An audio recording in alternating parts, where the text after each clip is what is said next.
Please be seated, everyone. Good morning. It's good to see you all and to be with you. There's a significant difference between being healed and being well, and I want to talk about that some this morning. I ran across an article recently that said that the wellness industry, this is a statistic that comes from last year, the wellness industry is now a $4.2 trillion industry, which says a lot about our belief that there's something different between wellness and just being healed or being neutral. And I think we know that, and so I want to demonstrate that. And in order to demonstrate that well, I'm going to need 3 volunteers real quick to come up. 3 volunteers. These are probably going to be kids. I'm looking at the adults already. There is not a single adult that's raising his or her hand. I see a Jake over there that might come up. Yeah, right. 2 more volunteers. Thank you, Luke. Can I get 1 more volunteer? Yeah, go ahead, Madison, come on up. All right. Oh, Marty's going to come on behalf of, bailed on me, huh, buddy? All right. If y'all can just line up in a line in front of the altar real quick. It doesn't matter, just any set of 3. Okay. So, Marty, did you watch much football yesterday? Yeah? You're a Florida person, right? Yeah, oh, all right, okay, go dog. Yeah, that's kind of tough to say. Marty, will you show us what dog fans look like today or about 3 o'clock yesterday afternoon with your face, your body? Yeah, not altogether good, right? Right? All right, Luke, show us what, badminton fans look like yesterday. Badminton fans? Just, people who didn't have a game yesterday. What did they look like yesterday? Just kind of, ordinary? Yeah, right? Madison, there were a couple of big football games yesterday where the bad people won. Can you show us? Can you show us what it looks like when your team wins something great? Right? Okay, perfect. Now we could do this one other way, right? So, Marty, can you show us what it looks like when you feel sick? All right. Luke, can you continue to show us what it looks like to be just kind of ordinary, like no big deal? Madison, can you show us what it feels like to feel great? Right? Thank you all very much. This is the difference, by the way, between feeling sick or needing to have your symptoms removed or for your football team to win a game against... All right, never mind. We'll get away from that. This is my idolatry showing through. And suddenly not having symptoms or feeling great, which is the difference between being healed and being well, right? Thank you all very much. You just made the sermon happen. Well done.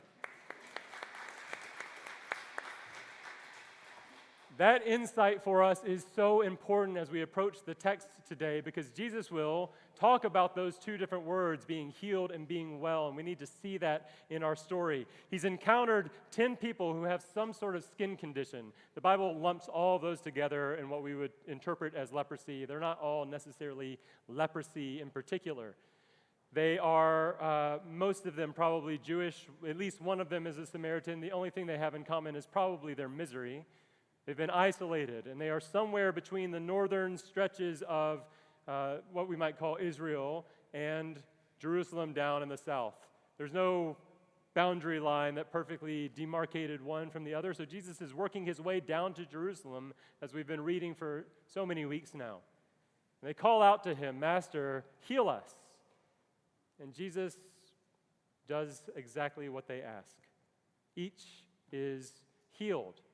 He replies that they should go and show themselves to the authorities, the priest in this case, and that if they would go, the priest would declare them clean, which is exactly what it says back in the Old Testament in a book called Leviticus.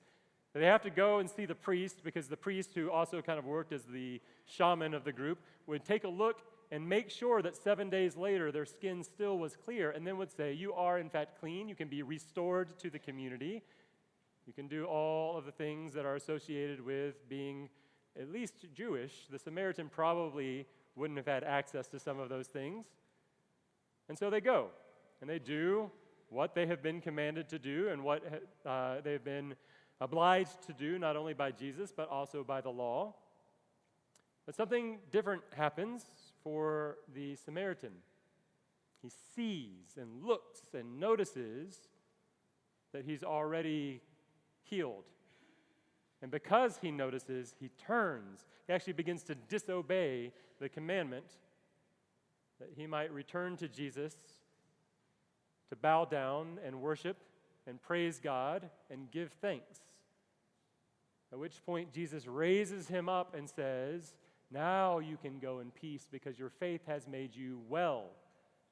And in fact, those two words, well and heal, are two totally different words in the original Greek. They're drawing a distinction that we already know about because we have a $4.2 trillion industry over and above our medical industry, or because we know deep in our hearts that there's a difference between having our symptoms removed and feeling well. That's not the same thing. The Samaritan is one of 10 who feels well, even though 10 of 10 have had their symptoms removed. His face is jovial. He's expressing all that Madison expressed for us, right? Everything it feels like and looks like to feel great. The other 10 might have been more neutral, like Luke was. At Christ Church, I believe that we want everyone to be well, right? We are in ministry alongside one another. We care about one another's hearts. We care about one another's symptoms too, physically and otherwise. But we want to go beyond that. We want to go to a place where we all feel optimal, wonderful, well, jovial. We want to express how good it is to be alive. Perhaps there's something in this story that can teach us how we order our lives in such a way that we can approach that. Not just healing, but wellness. It's what Christ has on offer for us. The pattern of the Samaritan, I think, is important. It's complete in comparison to the others. They have all encountered Christ. They have all been obedient, going as he asked. The Samaritan disrupts his obedience for the sake of offering praise and thanksgiving. And he makes that change because he has observed what Christ has done, something the other lepers have not yet done. In seeing, he interrupts his preoccupation or their preoccupation with the next step in their ritual process or their religious process, the next piece of the procedural puzzle. So the Samaritan breaks free of that because he's encountered and obeyed, but also been observant and seen, and returns to Christ with gratitude and praise. Thanksgiving, literally thanksgiving, Eucharistia. If you wonder why we call this service Eucharist. Once, when the reformer Martin Luther was asked what true worship actually is, it is said that he remarked in reply, "True worship is the 10th leper coming back." I wonder sometimes whether my worship is anything like the worship that the 10th leper offered on the day he returned. I wonder if the practice of my faith looks like that. Sometimes I know that it doesn't. I bet that's true for some of you also. So we say a lot from this pulpit, I think, about what we believe makes for a life that's lived well or is whole or is complete. What it means for those things in our life to be true. And we say that we believe that each one of those things that we preach all the time is actually about being in right relationship with the thing corresponding to it, right? So if you want to be in right relationship with your time in this world, we preach the Sabbath. Honoring the Sabbath and keeping it holy for you and for your household. It's not about the next thing in your religious procedure, the next step along the way. It's about being in right relationship with the time that you have been allotted on this earth, even in this week. We say that being in right relationship with God requires worship and prayer. Not because we're tracking your worship attendance and we know whether or not you're doing the next step along the way, but because people who are in right relationship with God give God praise and offer themselves to God in prayer.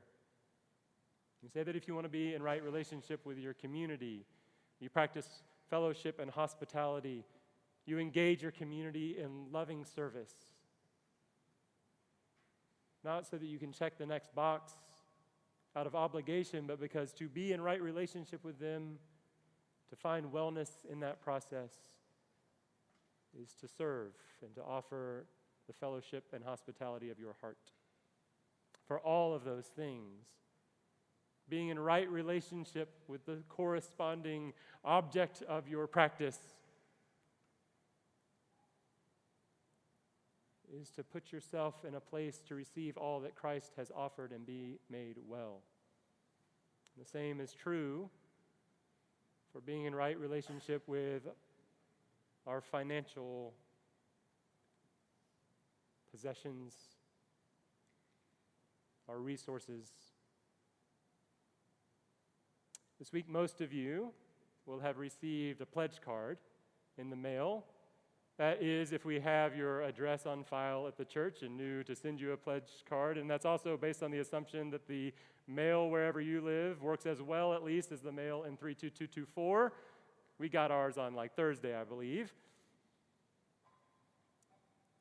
You'll hear a lot over the coming weeks about our request for your financial support in the coming year for the life and ministry of this church for its mission. We'll ask that you signal that. And for some of you, that might look like a religious obligation. The next procedural step in a process of doing what God has commanded you to do or the church has asked for you to do. It might look like a lot of the other boxes that you are asked to check. I used to look at it that way.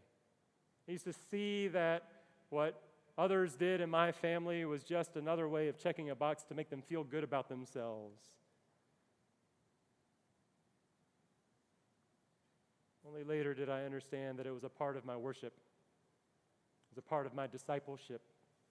It was a part of being in right relationship with my material possessions and my financial resources. Yes, it's remained a part of my responsibility, but it was offered freely and with praise, and it was informed by my sense of gratitude. It was born out of my faith, and that changes everything, just like it did for the Samaritan. It was the practice of his faith that drew him back. It was his gratitude that informed his behavior, and everything changed for him. It's part of my rebellion against this world that sometimes I'm pretty sure only wants me to be neutral and isn't so interested in being well, my being well. So as long as I am neutral, maybe I will feel like I need something and try to fill that hole in my heart. It's part of my turning back to Christ, whom I know I have from time to time ignored. I see it as a part of my attempt to be in right relationship. In the same way that I hope that my family will continue to honor the Sabbath. In the same way that I hope I will be in right relationship with my community through fellowship and through service. In the way that I hope I'll stay in right relationship with God through prayer. At no point in the history of this church, I hope ever, and nor will you in the future, hear that somehow if you do support the church or you give of your material blessings, you're in store for greater blessings than someone else, right? Or more grace or more mercy. That would be a lie. All 10 of the lepers received the exact same grace from Christ, without any sense of their merit or their deserving of it, but because Christ is good. So you won't hear us say that if you do these things right, you'll receive more grace. That's not how grace works. In fact, that's the opposite of grace. But you will hear us say, and I hope you will trust that we know it from experience, that how we respond to grace in our life has a lot to do with whether or not we are well or whole, especially spiritually. If we can cultivate deep gratitude in our lives wherever we are on the path to wholeness and wellness. And without that, we are walking the opposite direction. As you worship today, worship with gratitude. As you go forth from this place today in the name of Christ, the strong name of Christ, do so with gratitude. As you enter into a world filled with obligations for you, use that gratitude to protect your heart. And from that gratitude, from the thanks that you offer here today at this altar, open the eyes of your heart to observe, like the Samaritan, what Christ is doing in your life. Turn back from the neutrality that the world has on offer for you, that you might return to Christ who has so much more to offer you. And return to Christ with worship and with praise and with all of the gratitude that you found between now and then, that you too might be well and whole. In the name of the Father, and the Son, and the Holy Spirit, amen.